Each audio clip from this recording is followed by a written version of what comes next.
Welcome. Good to see you all. Can everyone hear me okay? You're at the back? So welcome to harekrishnavalley.com.au.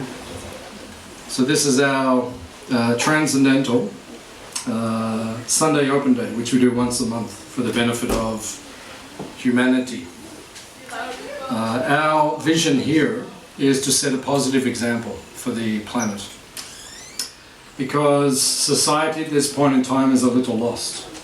Hands up if you think society is a little lost at the moment. Okay, quite a few people. Let's see like that. So we need to set a positive example. We need places like this where people can come and they can see there's an alternative way to live. You don't have to live like the mainstream people, like they always live. I was born in Melbourne, Victoria, which is just close by. And I grew up in Melbourne. And when I was young, I used to play tennis a lot. I used to win tournaments, and my vision was to one day play at Wimbledon. But then I became a teenager, and I became a little distracted, and my tennis kind of was on and off. You need to be very focused if you want to become successful. And then when I was 15 years old, one of my brothers died suddenly in a car accident. And I realized at that point in time that life is fragile, that anything can happen at any time. So I had like an inner awakening, and I began to look to the Eastern philosophies of the world. And I studied Baha'i and Buddhism and Hinduism and different things to try to understand why these things are happening in life. Why is it that we go through so much hardship and difficulty in this world? Why do we have to suffer in this world? These are questions that we need answers to. So I began to read the Bhagavad Gita. Have you heard of the Bhagavad Gita? Many of you? Yeah, many of you have heard of that. That's a very famous book of spiritual knowledge, which we base our lives on. So I began to read the Bhagavad Gita in order to understand how to solve the problems of life. Why are we suffering in this material world? And then when I was 18, I was given some spiritual books. And then when I was 19, I joined the Krishna ashram in Melbourne. And I became a Brahmachari, which means a monk, a celibate monk. You've seen the Brahmacharis? They wear like the orange colour. Yeah, so I was wearing like that. I was wearing the orange colour for 8 years, and then I lived in the ashram as a monk. And we were taught how to live our lives with a more spiritual purpose. And that's why we have these places around the world. We have about 850 ashrams all over the world where we teach people a positive example of how you can live differently in this world. So I trained and I learned this philosophy and this way of life so that when we meet people and we can invite people to our ashrams, then we can teach them another way to live. So when I was 19, I got out of mainstream society because I saw what was the point of just living like a mainstream lifestyle. I didn't want to end up exactly like my parents. Not that there's anything wrong with my parents. My father's passed away, but my mother lives in Torquay, it's close by. But I didn't want to live just a material existence. Why do we live in this world? We just make money, and we buy a house, and we have 2.1 cars, and then we finally get a jacuzzi, and we retire. We have get our caravan and drive around Australia once, and then we die. And it's like, what is the point of our life? Sometimes people don't think, is there a higher purpose to it all? So I got out of this mainstream society to try to live a different way of life. And so far it is working nicely. So far we feel very satisfied with our choices because we're living a more meaningful existence. And that's why we have this place to teach people. They can come here and you can learn how to live a different way, how to have a spiritual focus in your life. Because without having a spiritual focus, life is very dry. And then you'll always keep running into problems in life, and there won't be answers as to how we can live differently. So that is the point of this Hare Krishna Valley. It's a positive alternative. It's a positive way of showing people how to live differently. So we have 200 acres. You saw when you drove in, you saw our front sign. And then, did you see the little sign with the little chest, the little box? What did it say on the sign? Welcome to Hare Krishna Valley. Very good. Very good. And what did it say underneath on the sign? What's that? Leave your ego in the box. Yeah, and then if you want it, you can pick it up when you're leaving. So no egos when you come here to Hare Krishna Valley. And then as you drive along the drive, there are some signs. And what do the signs say? Humility. Very good. What's that? Simplicity. Very good. Determination. Compassion. Courage. Peacefulness. Self-discipline. Very good. Yes? Compassion. Very good. Okay, all of you people who got the signs right, you get a free dessert. And everyone else can have a dessert as well. So, we have these signs because these are the qualities we're meant to imbibe. We're meant to live by. So you pick these up on the way, and then as you leave you can take them with you. It's on the house. It's on the farm. You can take these qualities with you. And then we need to live our life in a more meaningful way. So here, after lunch, we'll take you over to our Goshala. A Goshala means the place where the cows are protected. Because we have 27 cows and bulls. Very soon we will have 28. What's the due date? Like 3 weeks. 3 weeks. Yeah, about 3 weeks. 3 weeks. We will have a new calf with us. There are 28. Everyone give a round of applause for our new calf. Hopefully her mother can hear you. Her mother's waiting to meet you all after lunch because she wants something to eat. Yeah, when you come down then you can feed her and you can pat the cows. So the reason we have this Goshala is because we are teaching people the very important point that you have to respect all life. All life is sacred, not just the human being. It's just like in the Bible, it says, "Thou shalt not kill." And then when I went to church when I was young, I went to Sunday school, they used to tell me that means thou shalt not kill human beings. So why doesn't it say that in the Bible? Why does it say thou shalt not kill human beings? It doesn't say it. It says thou shalt not kill. That's all it says. So it means you have to look after the animals as well, and the plants and all the insects and the birds and the reptiles and the aquatics. Everyone. You have to look after all the life. So here we're teaching people to respect all the life. So the cows are sacred.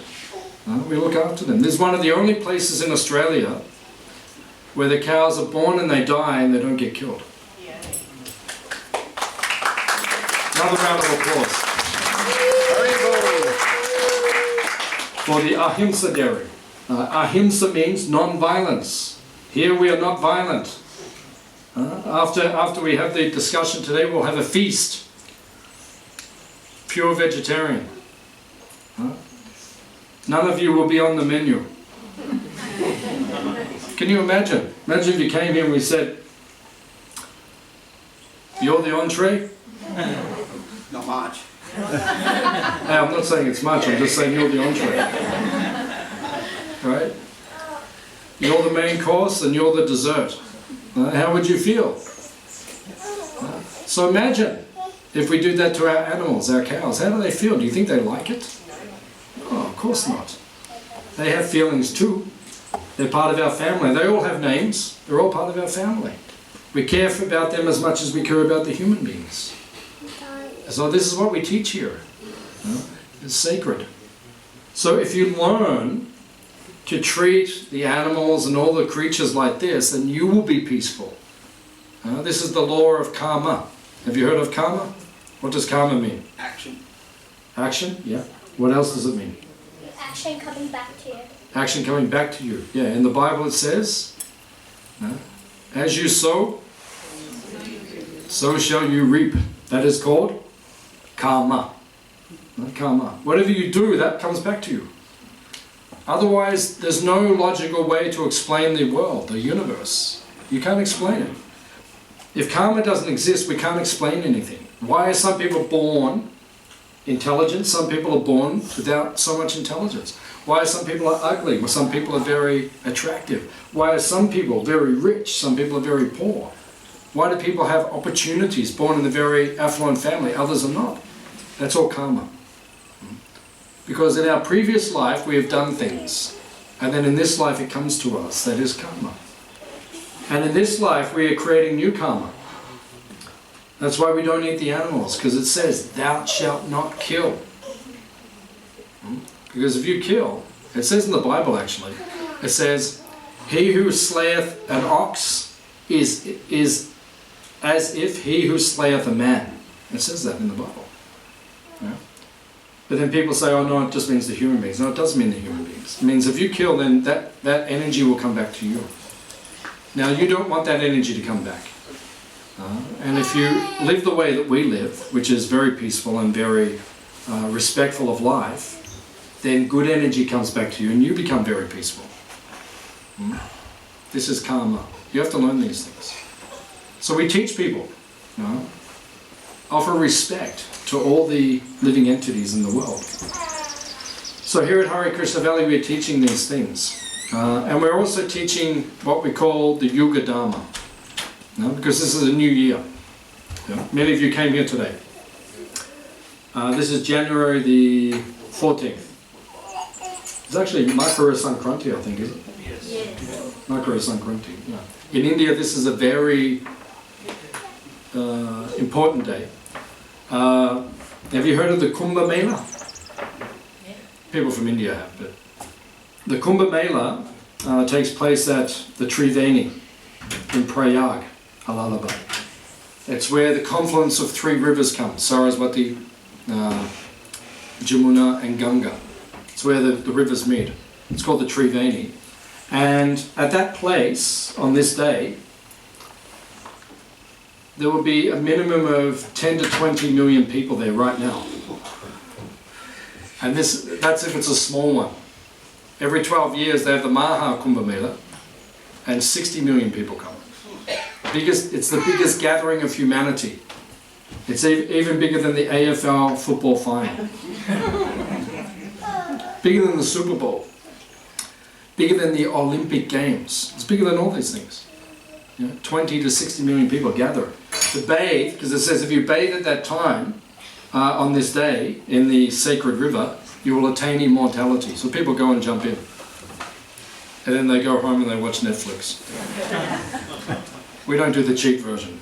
We don't rely just on one bath to give you liberation. You have to practice something. But today is a very important day. So in January, on our first open day, people come here because they want to experience like a fresh start for 2024. So we teach people how to have a fresh start. And the way we do it is by practicing the Yuga Dharma. Yuga means age or time. We're in the age of, which age are we in now? Kali. Kali. What does Kali mean? Kali. You know this word? Dark. Yeah, Kali means dark. This is the dark age. Do you feel like it's the dark age? Some people do. Yeah, it's the dark age. It's the dark. There's 4 ages, like there's 4 seasons. Satya, Treta, Dwapara, and then Kali. So Kali is the one we're in now. It started 5,000 years ago, and it goes for another 427,000 years. So if you think it's bad now, you ain't seen nothing yet. This is just the beginning. It actually says in the ancient teachings that in 20,000 years from now, the Ganges dries up. Can you imagine? Have anyone seen the Ganga? The Ganges? a big river, not like the Yarra River. The Yarra River is just like this little thing. The Ganges is like big. I was there a month ago at the Ganges. That will be gone in 20,000 years. So if you think there's problems now, it just accelerates. So we're in the dark age. It's called Kali Yuga. So then what do we do about it? We're in this dark age, there's problems. What do we do about it? So we go to the ancient teachings. We go to the Srimad Bhagavatam, the Bhagavad Purana. This is our book of knowledge. It's called Bhagavad Purana, or Srimad Bhagavatam. And it gives guidance on how to live in this dark age, how to counteract the effects of the dark age. So in the Bhagavatam, in the 12th canto, it says, Kali Kale Nama Rupe Krishna, no, that's the wrong verse. It says, Kale Dosha Nite Rajan, Asti Heko Maham Guna, Kirtanad Eva Krishnasya, Mukta Sangha, Param Vrajet. This is in the ancient teachings.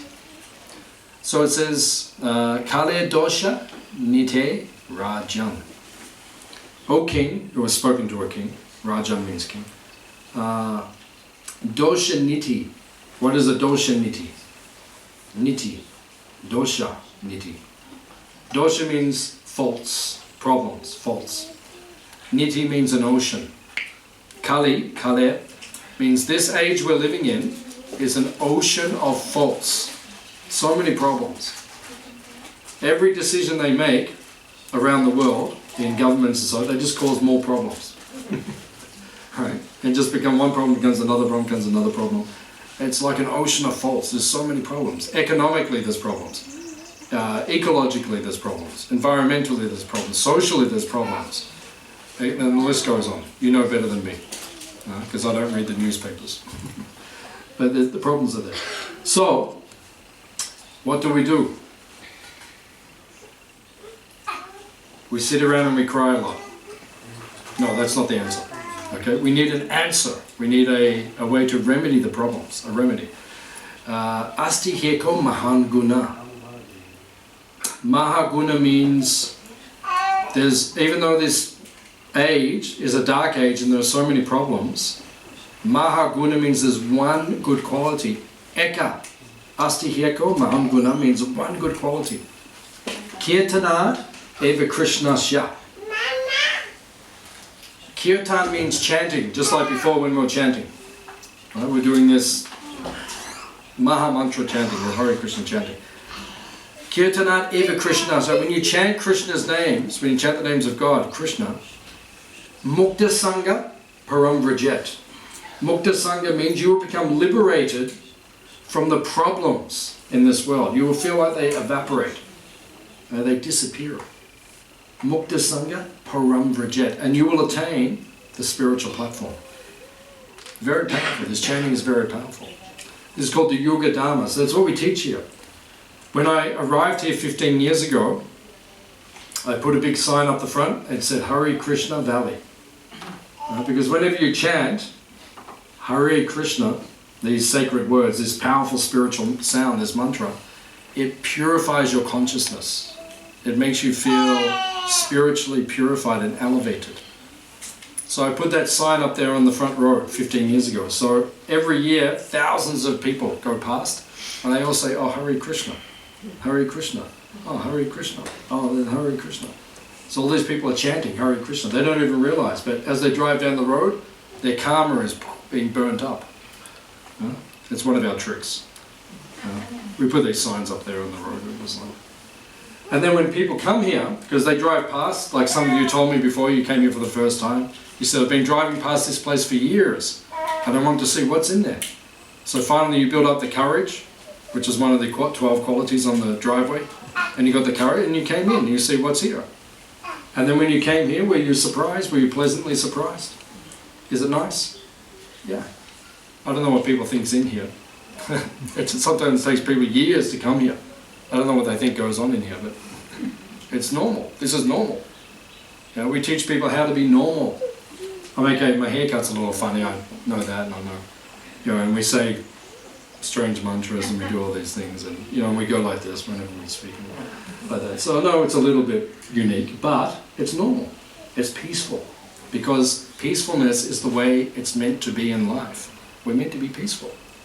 If you're not peaceful, that's not natural. That's why people come to places like this, to learn to be peaceful. So, when you chant the Hare Krishna mantra, this is called the Yuga Dharma. It destroys all the negativity of the age. So if the whole world would do this chanting, like I was just in India a month ago, and 400 of us were chanting together, just like we're chanting now.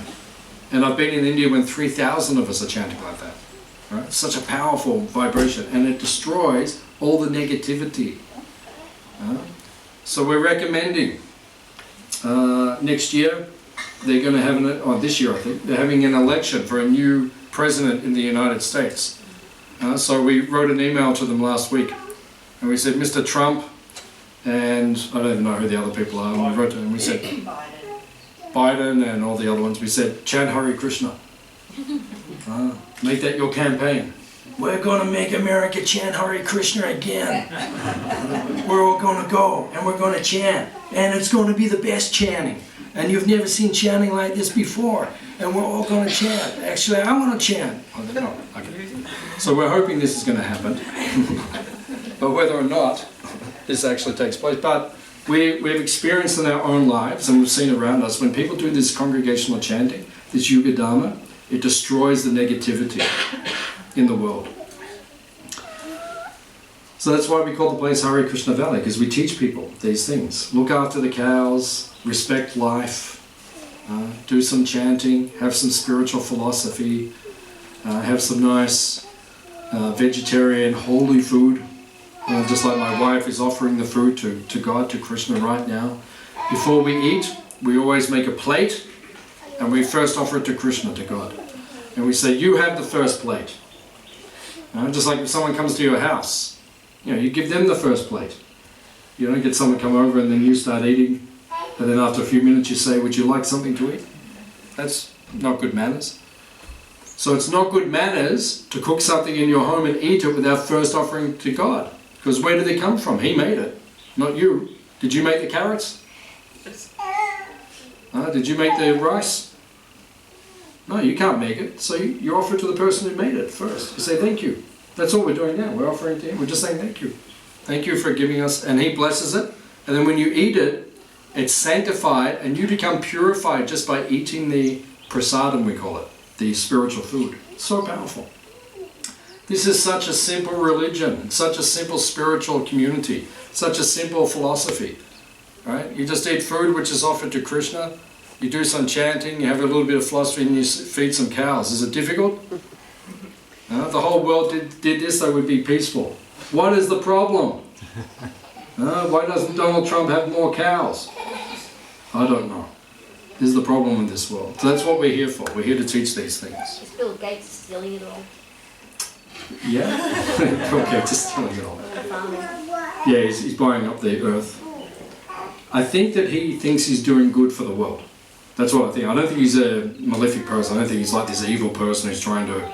And I think his vision, he really thinks he's trying to do good, but the way he's going about it is not the correct way. Yeah. Do you know Vandana Shiva? Have you heard of Vandana? You look her up. She's the opposite to Bill Gates. Yeah, she's got the right vision. Yeah, we all go back to natural, organic farming, and we keep seeds. Seeds. Because one of the main problems on the earth right now is we're destroying the quality of the soil. And it may become, in many places, irreparable. So in the next 50 years, there may be food shortages because we just can't grow enough food because we've done so much damage to the soil. This could be, there's more good news. Come here and you get all that. We're not trying to be pessimistic, we're just trying to give everyone a glimpse into what's coming. Because it's not so pretty. So we're trying to teach here how to change the way that we live in the world. And one of the ways to change is to keep cows and to let them pass their dung everywhere. Because their dung is natural fertilizer. And wherever the cows pass, you're regenerating the land continuously. Right? People say, oh, we have too many cows on the planet. They're causing too much carbon emission. But we had cows for thousands of years. The planet wasn't, it's because of humanity got involved. That's the problem. industrialization, that's why we're having problems now. Okay, that's enough bad news for today. But we gave you some good news as well. It was balanced, right? It wasn't so bad. It wasn't so bad. So I'm going to ask if anyone has any questions or comments about anything, life, the universe, anything.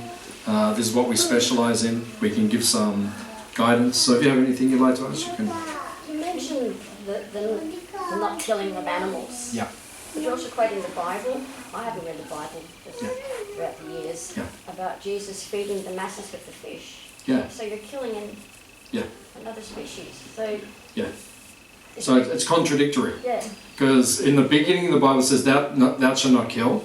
And then in the New Testament, Jesus has the Sermon on the Mount and he's handing out fish and bread to everyone.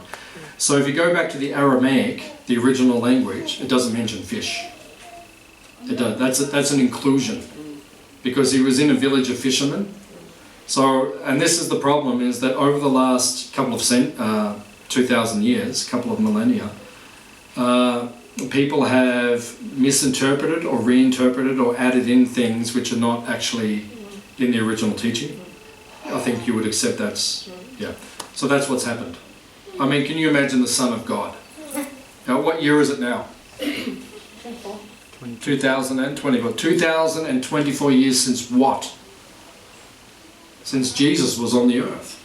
He was so powerful, we name our whole calendar after him. Can you imagine? Imagine if there's someone in this room that we're naming the whole Western society calendar off. That's a powerful person. That's who Jesus. That's how powerful and influential he was. So can you imagine the Son of God who changed humanity sitting on a mountain giving out fish? I can't imagine that. Right? The actual, if you look at the actual Aramaic, the original language, it uses words like phosphate, which are words which mean nourishment or food. Words like krios, which mean flesh, are not actually used in relation to him. So he was handing out bread. He wasn't handing out fish.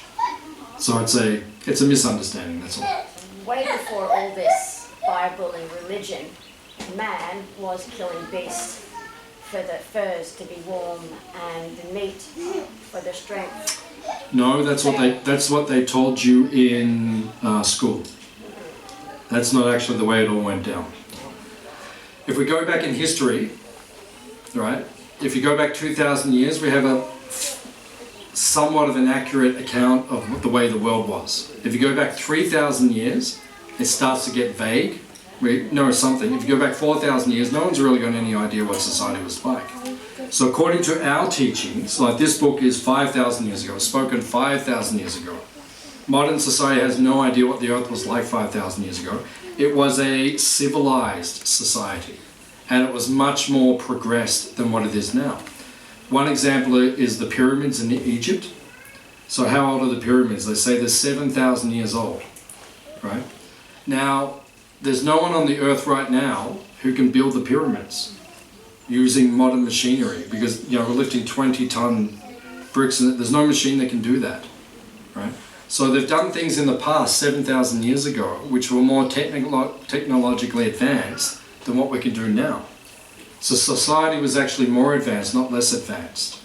So yeah, there were tribal nations who did live out in the forest, and they killed things and but not everyone was like that. There were great civilizations. And those civilizations, according to the ancient teachings, were vegetarian. I've got a myriad of questions that I can't answer. Yeah. Ask you, but someone else can go. That's okay. I'm just going from one topic to the next, listening to you. Atlantis, that was the perfect, if you believe in Atlantis. I don't think Atlantis was perfect. It's supposed to be. Well, it was probably better. And then, but they had machinery to build the pyramids. Then we're going to talk outer space and other beings that gave us the technology to build those pyramids without. According to these ancient teachings, Yeah. when you look into the sky at night, Yep. there's thousands of stars and planets. They're all civilized. It's not that we're the only civilized. I mean, it doesn't even make sense. Like, the whole thing blew up one day, right? There was just this big chunk of matter. Yeah? Has anyone heard of the Big Bang Theory? Does anyone watch it on television? Or do you watch the repeats? You watch it? I thought you're spiritual. So then, so the Big Bang, right? So you've heard of this theory, Big Bang, everything. This is what they tell us. Originally there was a big chunk of matter. Okay, so where did the chunk come from? They never tell us that. It's just like there was a chunk. Let's say there's a chunk. And then one day the chunk got hot, and the chunk went slowly, like that. Now, when was the last time you blew something up and it just went? It doesn't happen, right? When you blow something up, it goes all over the place. And then that chunk blew up and all the planets formed and they started spinning in perfect motion. So perfectly that we can tell you 1,000 years from now exactly at what time the sun will rise on the earth. That's how perfect the symmetry is. So when was the last time you exploded something and everything was just like perfect symmetry? Never, it doesn't happen. So it's not even a logical explanation, but this is what they tell us in school. They tell us, oh, there's a big bang and we blew everything up and now we're all... And one planet, all the chemicals got correct, and then there was water, and then land formed, and these little amoeba, where did the amoeba come from? We don't know. They came up onto the land, they turned into lizards, and then they walked around and they mated, and then they went up trees and they became monkeys. And one day after 40,000 years of swinging around, a human dropped out, and then it, this is real. It's a big leap of faith. So if you think we're crazy, saying there's a blue god who walks around with cows and everything, and you want to tell us that there's a big bang, like, let's debate who's crazier. Like, okay, some of the stuff we say, I admit, it's pretty far out. But if you listen to the other side, it's equally as far out. And our food's a lot better. So I'm going to stay on this side. So you choose whichever side you want. But yeah, the explanation we're given is not necessarily the way it's happened. That's why there are places like this that say, hey, there is an example. There is another way of thinking. Right? I can't prove to you that all the planets are civilized. I can't prove that. But the people who follow the teachings in the books that do tell us those things, they're much more peaceful than the people who write books on the outside and tell us a different story. So I'd rather believe this. And I do believe it. I actually believe there are civilized places. And maybe those advanced civilizations did come down and teach us how to make pyramids. It's not the most amazing thing. All sorts of amazing things happen. So, is that okay? Okay. Any other questions? Prabhuji, not a question. Okay. Earlier you said you wore the orange and you were a monk.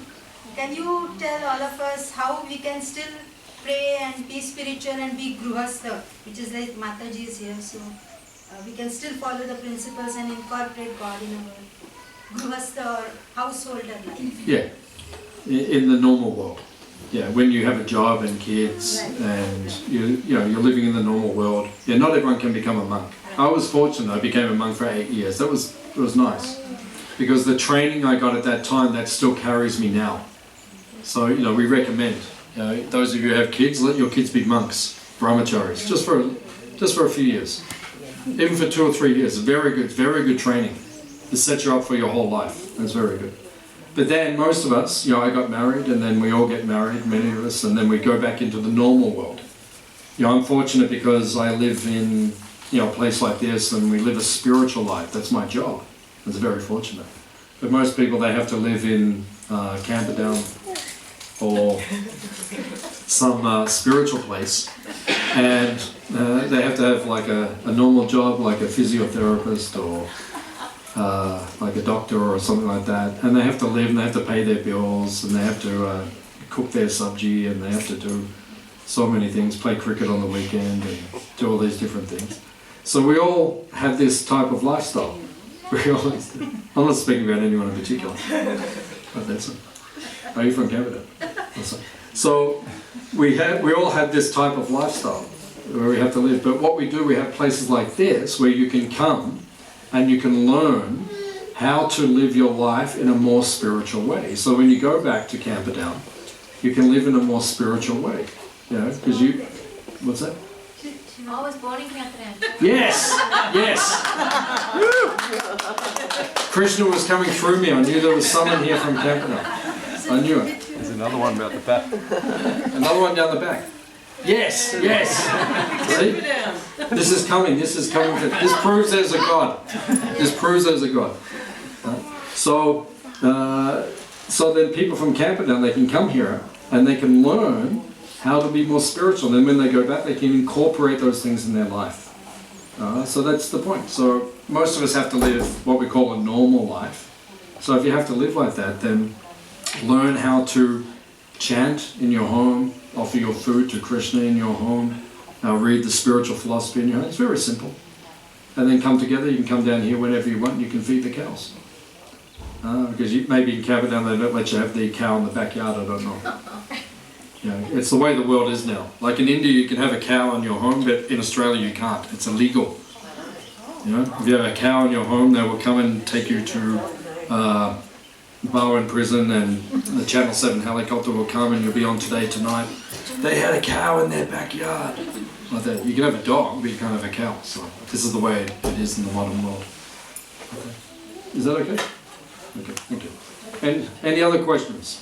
You talk about God. What about spirit guides giving you the sign about Campertown? Maybe your father's here. All those things are possible. But I go to the top of the pile. Straight to the top. Yeah, straight to the top. Yeah, because when you're with Krishna, it's all done. It's all done. Yeah, you don't need all the spiritual guides and all those things. Okay. You just go straight to the top because he'll take care of everything. He's the original spiritual guide. So all the spiritual guides get their power from him. So that's why we go straight to Krishna. Someone put their hand up? Yeah. I was wondering why vegetarian and not vegan? Why vegetarian, not vegan? Yeah, so that's a good question. Either are good. Either are good. Vegetarian or vegan. Actually, better than vegetarian and vegan is to be a Krishnarian, which means you offer the food to Krishna. Like I said, if you cook the food, but then you don't offer the first plate to Krishna, then it's considered to be impolite. So that's even better than being vegan or vegetarian. But vegan or vegetarian is good. That's a good start. The reason people are vegan a lot of the time is because the animals are not treated properly. So they won't even drink the milk because you drink the milk, but then they just end up killing the animals anyway. So the dairy industry and the beef industry, it's one industry. So that's why. So if people want to do that, then that's we respect that. Well, I'm vegan. I was wondering why you guys wouldn't be vegan, why you'd allow... Because we have the cows here, and because we milk our cows, and then we use the milk and then we offer that to Krishna, and the cows are protected. So if you can protect the cows, not in this industrial sense, you can protect it, then the milk is natural. It's not exploitation. It's only exploitation when you kill the animal, right? So that's why we're not vegan ourselves. But if someone is, we respect that. We respect that. Any other questions? In the real world, or out there, we, as life does crazy things sometimes and horrible things happen. Really? Yeah. Okay. And I'm speaking personally. Yeah. I've been caught in a negative thinking cycle of fear, scarcity, worry, la la la. Has karma got anything to do with that, or karma is pure action, or all that negative thinking through times and events? Does that have any karma for the future? How do you stop that from processing further if you've woken up and gone, oh my goodness, I'm so crazy? Like how do that is karma. Yeah, karma means action and reaction. Right, like there's an action. I pushed the mic, it moved. That's the reaction. And so whatever you do, what's that? Equal and opposite reaction. Equal and opposite. That's a scientific. Yeah. For every action, there's an equal and opposite reaction. Yeah, that's science. So that's what karma is. It means that. So if you're feeling negative, or you're feeling overwhelmed, or you feel like your mind is disturbed, that's karma. That means because of negative things you've done in the past, in this lifetime or previous lifetimes, it comes back to you, and then you feel this negative energy which is there. So as we said, the solution is we chant, right, and we change the way we live, and then you feel that evaporates, and then you don't feel that negativity. And you have to associate with those who are living the opposite way. Because if you only associate with what's out there, then you will go crazy. You know? And if you associate with us, then you may end up peaceful. We're a very dangerous movement because we make people peaceful, so be very careful. It says on the front gate as you drive in, be careful because it's peaceful here. Warning. Yeah, warning, peaceful. Any other questions? Madam? Hi. Do Hare Krishnas have a prayer for, like if you're driving along and you hit a butterfly, so you inadvertently kill something without meaning, but is there a prayer that you say? Maha mantra. There is, but... Yeah. Yeah, it's the same prayer we use for everything. Okay. Yeah, so that prayer that we sang before, the Hare Krishna.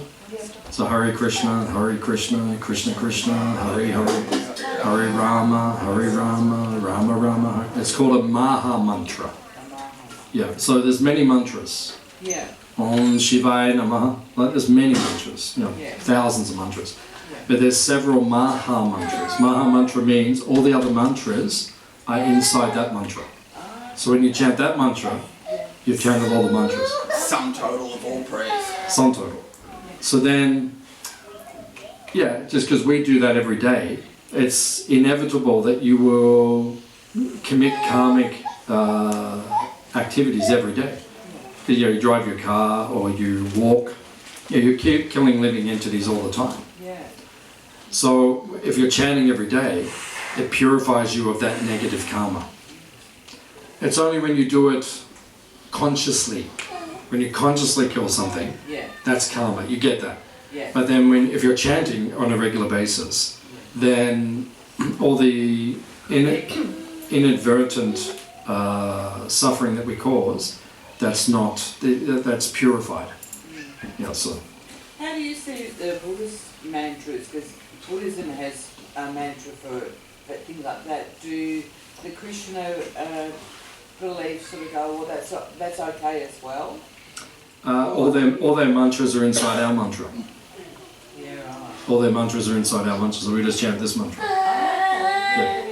Because you know they can chant all sorts of mantras. You know, I killed something, I'll chant this mantra, and I did this, I do that. But it's all inside that, so you don't have to worry. Buddha, the original Buddha, Gautama, he was a Hindu prince. Yeah, that's right. Yeah, so you know, it all came from the Vedas, from these ancient teachings. These. Is he in the scriptures, in your scriptures, the life of Buddha? Not his life, but it's mentioned that he appeared. Yeah. But what he appeared, it's interesting, because why did he appear? Buddha, the original, Gautama, which was 3,000 years ago. Yes. He appeared in Gaya, which is in India. That's where he appeared. So why did he appear? It mentions that in the Vedas, 5,000 years ago, so if we go back way past Buddha, to when Krishna was there, they performed sacrifices. Sacrifice means they light a fire and they chant sacred mantras in order to purify the atmosphere. It's called a yajna, or a sacrifice. So what happened was that in the beginning of the sacrifice, they would kill a horse, or sometimes a cow, and the brahmanas, which means the holy men, they would chant mantras to bring the animal back to life. And if they were able to bring the animal back to life, that means that they were pure and they were eligible to perform the sacrifice and chant the mantras, which would purify everyone. So this is going back a long time. It's 5,000 years ago, and the earth was very powerful. It's different to now. So then 2,000 years later, the Kali Yuga, the Dark Age, had begun, and people were losing their power. The purity wasn't there. And then the holy men who were doing the sacrifices were killing the animals so they couldn't bring them back to life. And then they started just killing the animals and eating them and saying, oh, well, it says in the teaching you can kill an animal. But they forgot the second part, which means you have to bring it back to life. So everyone just started eating animals. So Buddha came after 2,000 years after the Dark Age started, and he said, no more of this sacrifice. We're rejecting the Vedas, the actual teachings. And then he started Buddhism, which is a whole separate school of thought, which is non-Vedic. It's not based on the old teachings. Mindlessness. And he's and his original teaching was ahimsa, which means non-violence. Yeah. Now we come 3,000 years after he appeared, and even Buddhism now is all watered down and confused. And I went to Paraparat, which is just around the corner, and there's a Buddhist ashram. So I went there about 10 years ago. Yeah. And the nun, she took me around, like I did a tour. Robin. Yeah. And then I said to her at the end, I said, "Are you vegetarian?"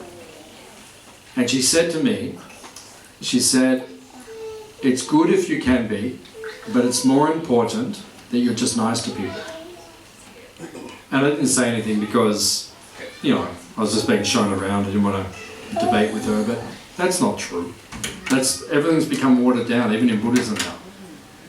You know, it's good if you can be vegetarian. You won't come here and we'll say, "Oh, it's good if you can be vegetarian." No, we'll tell you, be vegetarian if you're intelligent, because then you'll destroy your karma. If you're going to keep eating animals, you're just creating more and more karma for yourself. So we'll never say that, "Oh, it's nice if you can." No, we'll say, do it. You know, come on. So even Buddhism now is watered down, because what Buddha originally taught was ahimsa, non-violence, but now people eat meat, and you know, movie stars get involved, and even the Dalai Lama eats fish, and it's like the whole thing's now become, Yeah, it's changed. yeah, it's watered down. So what we're trying to do here is just not water things down. You know, whether people agree with us or what, that's their choice, but we're not going to water things down. We're going to say, stop killing animals, no argument. If you want to do it, okay, go off and do whatever you want. But understand, you will get the karma. You will. So that's what we teach. So that's why we chant the Maha Mantra, because all the mantras are in there. You don't have to worry every day, you know, because I chant that every day, so I don't have to worry every day, "Oh my God, I just ran over a moth, you know, now I've got to chant," I don't know what. I'm really chemical. Yeah, something. I just chant Hare Krishna and it's all done. Yeah, no, it's Not that stuff. That's our philosophy. I try and take the negativity out of the law, and that every animal and every insect, as well as every human, has their own fate, their own destiny, and you don't stop to change it. I stopped a car one time to grab the baby bird off the middle of the road when it jumped out of its nest, and as I was waiting for the cars to pass, the drivers were too busy looking at me thinking, "Oh, what's she doing?" I hit the bird. I learnt not to interfere too much. Let nature take its course. Yeah. If I wasn't standing there, maybe they would have seen and they would have swerved, Yeah. maybe allowing me the time to pick it up. But Yeah, I mean, we can't save every insect and animal on the planet, we can't do that, No, but at least we shouldn't eat don't them. take it on board, but take the negativity. At least out. don't eat them. Eat them. Don't eat them. At least do that. You can't run around saving every, like, you know, we're 200 acres, there's things dying right now.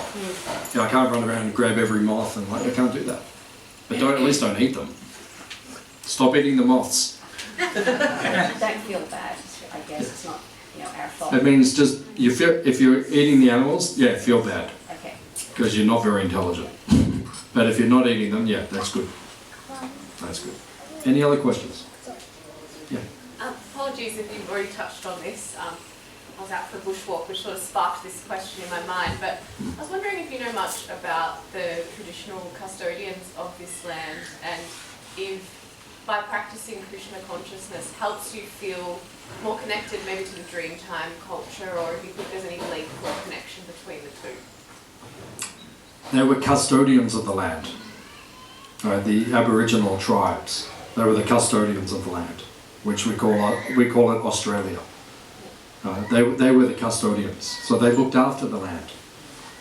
And because, you know, the Hare Krishna movement owned this 200 acres, we're the custodians now of the land, which is actually theirs. It was their traditional land. But now, you know, white men came, and I'm born from the white men who came here, and now, you know, so we're the custodians. So we look after the land.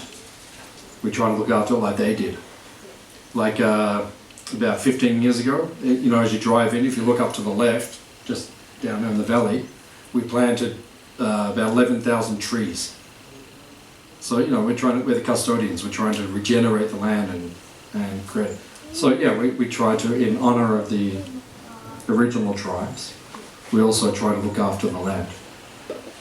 So, if we follow the way they used to live, we wouldn't have all the problem. We wouldn't have the climate problems that we have now. So yeah, we try to honour them by following as much as we can. Any other questions?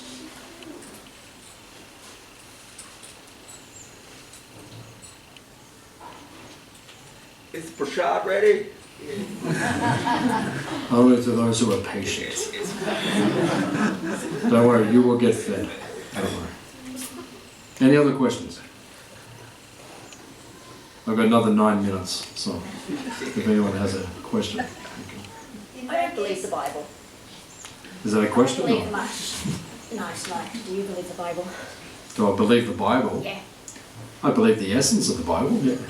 If you take the essence of the teachings. Do you believe man has an imagination and he can write whatever he wants and expects people to believe it? The Bible was, I mean, the New Testament is based on Jesus' life, so I certainly follow what he taught. Well, he's my guru. No, only a fool will not follow what Jesus taught. What did Jesus teach? If you take all his teachings, what's his teachings? Jesus also taught it's okay to not like someone. No, he didn't. That's not his pure teachings. I don't know where I heard that or read it, but that's, again... Well, then that's not Jesus. That's someone else. Get out of my temple. How dare you sell or something in this place. Get out.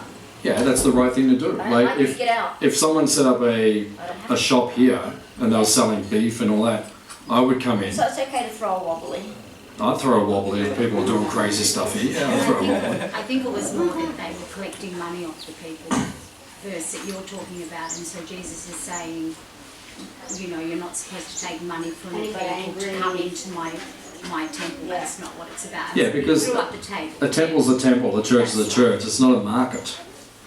As like you all come here and we're just trying to sell you there's the latest, blender from China. It's like, what's that about? You can come here to learn that. So yeah, he went a little bit, he was quite upset because he'd seen that everything became materialistic. He's our guru, so whatever he does is perfect. So whatever he teaches in the Bible, that's perfect. So, you had a question? Yeah. Touching on the Bible again. Yes, sir. Jesus was mentioned from the birth until the age of 12. Yeah. From the age of 12 until the age of 13, yeah, it was silent. There was no mention of Jesus. Yeah. The next mention was when John the Baptist baptized him in the River Jordan. That was when he was 30 years old. Yeah, so 18 years of missing. So what happened to the 18 missing years of Jesus? That's a good question. I read a book that says that it was written by a Russian priest. The Aquarian Gospel. Mentioning that at that time, when the year 1, the religion at that time was Buddhism and Hinduism, plus other religions like Zoroastrianism, and in Germany, and they have their own ways. I'll just, because I've got the microphones, I'll explain to everyone because I know what you're about to say. Yeah. So there's 18 years in his life. It's not mentioned in the Bible. So there's very strong evidence and very strong. It's very possible that he was in India for those 18 years. So the bottom line is Jesus was a Hare Krishna. That's basically the teaching, because if you look at the essence of our teachings, it's exactly the same as what he taught. He's our guru, right? Prabhupada, who's our guru, who founded the Hare Krishna movement, whenever he saw statues of Jesus, he'd always offer respect. So he was our guru. So basically, we'd have to speak to the priests and everything to convince them that actually they're Hare Krishnas, but we'll see. We'll see how it all goes. But thank you for making that point. Yeah, there's 18 years lost, so there's a good chance that he was in India. He was a holy man. He was a holy man. He was a great man. He wasn't a great, he was a greatest man. He's the emblem of what we should be. Any other questions? Yeah. Hare Krishna, Prabhu. Hare Krishna, Prabhu. Thank you. Yes, Mataji, what is your question? Please ask your question.